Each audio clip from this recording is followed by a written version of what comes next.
मैं साहब आपकी जानिब आऊंगा, 2025 पे भी बात करेंगे, लेकिन पहले 2024 के हवाले से बात कर लेते हैं, क्योंकि 2024 में इलेक्शंस भी हुए और बहुत से उतार चढ़ाव देखे हमने 2024 में, बिजनेस कम्युनिटी के लिए भी और रियल एस्टेट सेक्टर के लिए भी। आपने 2024 को कैसे पाया? मैं ये कह सकता हूँ कि जैसे आपने पूछा है कि 2024 कैसा रहा, तो मैं जो रियल एस्टेट का हालात है उनके मुताबिक कह सकता हूँ कि बड़ा मिजरेबल रहा। ठीक है। बड़ा तकलीफ दे रहा, बहुत ज़्यादा जो है ना वो हार्श किस्म की जो टैक्सेशन है उसका हमें सामना करना पड़ा, और बहुत सारी ऐसी चीज़ें हुई जो जिसकी वजह से रियल एस्टेट का काम बिल्कुल जो है वो तबाह कर दिया गया। मैं नहीं समझता कि गवर्नमेंट का ये मंशा था कि रियल एस्टेट के काम को तबाह किया जाए, लेकिन प्रैक्टिकली रियल एस्टेट का काम जो है, मेरे साहब कुछ इस तरह के टैक्सेस भी लगे जो इससे पहले तारीख में नहीं लगे थे 2024 में। बिल्कुल नहीं लगे थे, और अभी हम डिस्कस करेंगे वन बाई वन बाद में कि वो क्या क्या टैक्सेस थे और उनका क्या इम्पैक्ट हुआ।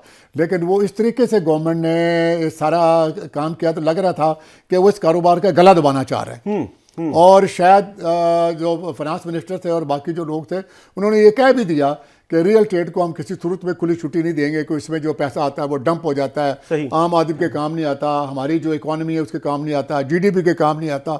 और बहुत सारे हमारे जो प्रोजेक्ट्स हैं जो कि अगर दूसरी इंडस्ट्री में पैसा जाए तो वो ज़्यादा इंप्रूव हो सकते हैं, उसके वजह से जॉब क्रिएट होंगे, उसके वजह से तरक्की मिलेगी, उसके वजह जीडीपी इंप्रूव होगी। तो ये सारे का सारा वो सिनेरियो उन्होंने इस तरीके से डेवलप किया कि जिस तरह एक दुश्मन कारोबार के साथ किया जाता है वो क्या वजह क्या समझते हैं मेरे साहब, मतलब इस तरह से क्यों हुआ? क्योंकि हुकूमतें तो फैसिलिटेट करने के लिए होती हैं, और ये तो बहुत बड़ा सेक्टर है, रियल एस्टेट सेक्टर जो है इकोनॉमी की बैकबोन, हम अपने हर प्रोग्राम में बात करते हैं। तो आपको वजह क्या महसूस होती है, ऐसा क्यों हुआ, क्यों फैसिलिटेट नहीं किया गया? बल्कि फैसिलिटेट तो क्या, मजीद जिस तरह फरमा रहे हैं कि मजीद टैक्सेस आयद कर दिए। इस कारोबार का जो है ना गला दबाने की कोशिश की गई, और मेरा ख्याल है कि उसमें जो इनपुट थी ज़्यादा वो IMF की तरफ से थी। अच्छा। कि IMF का ख्याल ये था, और यहाँ भी बहुत सारे ऐसे लोगों का ख्याल है जो कि हम नवा है IMF के, कि ये जो ब्लैक मनी है वो इसमें ज़्यादा से ज़्यादा जो है ना डंप होती है, लोग अपना पैसा छुपाते हैं, और जो पैसा जो है रियल एस्टेट में जाता है वो फिर डंप ही रहता है, क्योंकि लोग 5-5, 10-10 साल लेके प्लॉट रख लेते हैं, 20-20 साल भी रख लेते हैं। वो ना तो उनको कोई इनकम दे रहा होता है और ना ही माशरे में कुछ उसकी वजह से कंट्रीब्यूशन हो रहा है। तो ये उनका ख्याल है। ठीक है। लेकिन मैं ये समझता हूँ कि ये इस ख्याल से हमने कभी भी इतफाक नहीं किया।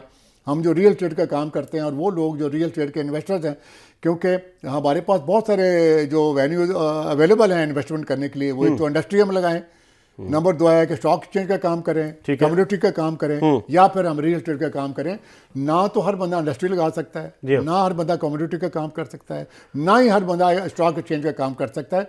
ये एक अनपढ़ से अनपढ़ आदमी भी जो है और पढ़े से पढ़ा आदमी भी जो है, पढ़ा लिखा आदमी जो है, वो रियल एस्टेट का काम कर सकता है। और सबसे बड़ा जो मैं समझता हूँ कि जो हमें इसके ऊपर इसको बचाने की ज़रूरत है वो हमारा ओवरसीज़ पाकिस्तानी जो हैं, उनकी चूँकि बहुत बड़ी रकमें इस कारोबार में लगी हुई हैं, तो लिहाजा उनको अगर हम चाहते हैं कि वो अब ज़्यादा रेमिटेंस जो है ना वो बढ़ाएं और ज़्यादा पैसे भेजें, तो रियल एस्टेट के कारोबार की विंडो को हमेशा ऊपर रखना पड़ेगा।